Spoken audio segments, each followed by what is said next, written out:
ಗಂಗಾವತಿ ನಗರದ ಪತ್ರಿಕಾ ಭವನದಲ್ಲಿ ಪತ್ರಿಕಾಗೋಷ್ಠಿಯನ್ನ ಉದ್ದೇಶಿಸಿ ಮಾತನಾಡಿ, ಲಿಪಿ ಇಲ್ಲದ ಸಣ್ಣ ಸಮುದಾಯಗಳ ಭಾಷೆ ಅಳಿವಿನಂಚಲಿದ್ದು, ಬಂಜಾರ ಭಾಷೆ ಕಲೆ ಹಾಗೂ ಸಂಸ್ಕೃತಿ ಉಳಿವಿಗಾಗಿ ಜಾಗೃತಿ ಸಂಶೋಧನೆಯ ಸದುದ್ದೇಶದಿಂದ ಕರ್ನಾಟಕ ಬಂಜಾರ ಭಾಷಾ ಸಾಹಿತ್ಯ ಪರಿಷತ್ ರಚಿಸಲಾಗಿದ್ದು, ಕೊಪ್ಪಳ ಜಿಲ್ಲಾ ಘಟಕವು ಆಗಸ್ಟ್ 10 ಭಾನುವಾರ ಬೆಳಗ್ಗೆ 10 ಗಂಟೆಗೆ ನಗರದ ಐಎಂಎ ಹಾಲ್ನಲ್ಲಿ ಉದ್ಘಾಟನೆಗೊಳ್ಳಲಿದೆ.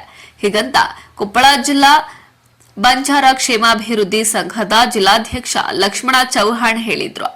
ಈ ಕಾರ್ಯಕ್ರಮದ ದಿವ್ಯ ಸಾನ್ನಿಧ್ಯವನ್ನ ಬಂಜಾರ ಶ್ರೀ ಶಿವಶಕ್ತಿ ಪೀಠದ ಶ್ರೀ ತಿಪ್ಪೇಸ್ವಾಮಿ ಸುಶೀಲ ನಗರ ಹಾಗೂ ಕೊಪ್ಪಳದ ಶ್ರೀ ಗೋಸಾಯಿ ಬಾವ ದಿವ್ಯ ಸಾನ್ನಿಧ್ಯ ವಹಿಸುವರು. ಕಾರ್ಯಕ್ರಮದ ಅಧ್ಯಕ್ಷತೆಯನ್ನ ಶಾಸಕ ಗಾಲಿ ಜನಾರ್ದನ ರೆಡ್ಡಿ ವಹಿಸಲಿದ್ದು, ಸಚಿವ ಶಿವರಾಜ್ ತಂಗಡಗಿ ಕಾರ್ಯಕ್ರಮವನ್ನ ಉದ್ಘಾಟಿಸುವರು.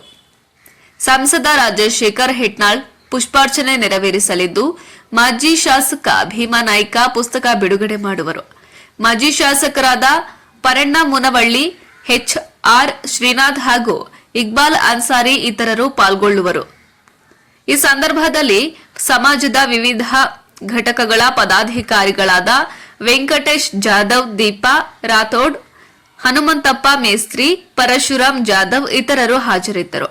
ವರದಿ ಶರಣಪ್ಪ, ಗಂಗಾವತಿ. ಅದರ ಪ್ರಯುಕ್ತ ಇವತ್ತಿನ ದಿವಸ ಈ ಪ್ರೆಸ್ ಮೀಟ್ ಮಾಡ್ತಾ ಇದ್ದೀವಿ. ಏನಂದರೆ, ನಮ್ಮಲ್ಲಿ ಬಂಜಾರ ಸಾಹಿತ್ಯ ಲಿಖಿತ ರೂಪವಾಗಿಲ್ಲ, ಬಾಯಿಂದ ಬಾಯಿಗೆ ಜನಪದವಾಗಿ ಬಂದಿರುವಂಥ ವ್ಯವಸ್ಥೆ. ಹೀಗಾಗಿ ಈಗ ಎಲ್ಲಿ ಹಳೆ ಪುಸ್ತಕಗಳು, ಕೆಲವು ಇಂಗ್ಲೀಷ್ ಏನು ಪತ್ರಿಕೆಗಳಲ್ಲಿ ಸಹಿತ ಹಿಂದಿನ ಕಾಲದಲ್ಲಿ ಕೆಲವೊಂದು ಅಚ್ಚಾಗಿದೆ, ಅವುಗಳ ಒಂದು ಅನ್ವೇಷಣೆಯನ್ನು ಮಾಡಬೇಕಾದಂಥ ಸಂದರ್ಭ ಈಗ ನಮಗೆ ಬಂದಿದೆ. ಯಾಕಂದರೆ ಈಗ ನಮ್ಮ ಭಾಷೆನೇ ಇಲ್ಲ, ನಮ್ಮ ಲಿಪಿನೇ ಇಲ್ಲದೆ ಇರೋದ್ರಿಂದ ಹಿಂದೆ ನಮ್ಮ ಹಿರಿಯರು ಯಾವುದನ್ನು ಅದನ್ನು ಗ್ರಂಥ ರೂಪದಲ್ಲಾಗಲಿ ಅಥವಾ ಭಾಷೆ ಜನರಿಗೆ ನಾವು ಸಾಹಿತ್ಯಗಳಿಂದ ಇಲ್ಲಿ ಇನ್ವೈಟ್ ಮಾಡಿಲ್ಲ. ನಮ್ಮ ಸಾಹಿತ್ಯ ನಮ್ಮಲ್ಲಿ ಲೋಕಲ್ ಇರುವಂಥ ನಮ್ಮ ಬಸವದುರ್ಗದ ತಂಬೂರಿ ಸಾಹೇಬರು ಸಹಿತ ಅವರು ಆಮೇಲೆ ಬಸವದುರ್ಗದ ಶಿಕ್ಷಕರು ಮತ್ತು ಹೆಡ್ ಮಾಸ್ಟರ್ ಬಸವದುರ್ಗದಲ್ಲಿ ಅವ್ರದ್ದೇ ಒಂದು ಪುಸ್ತಕ ಬಿಡುಗಡೆ ಇದೆ ದಿವಸ.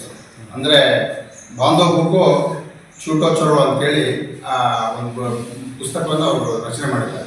ತಂಬೂರಿ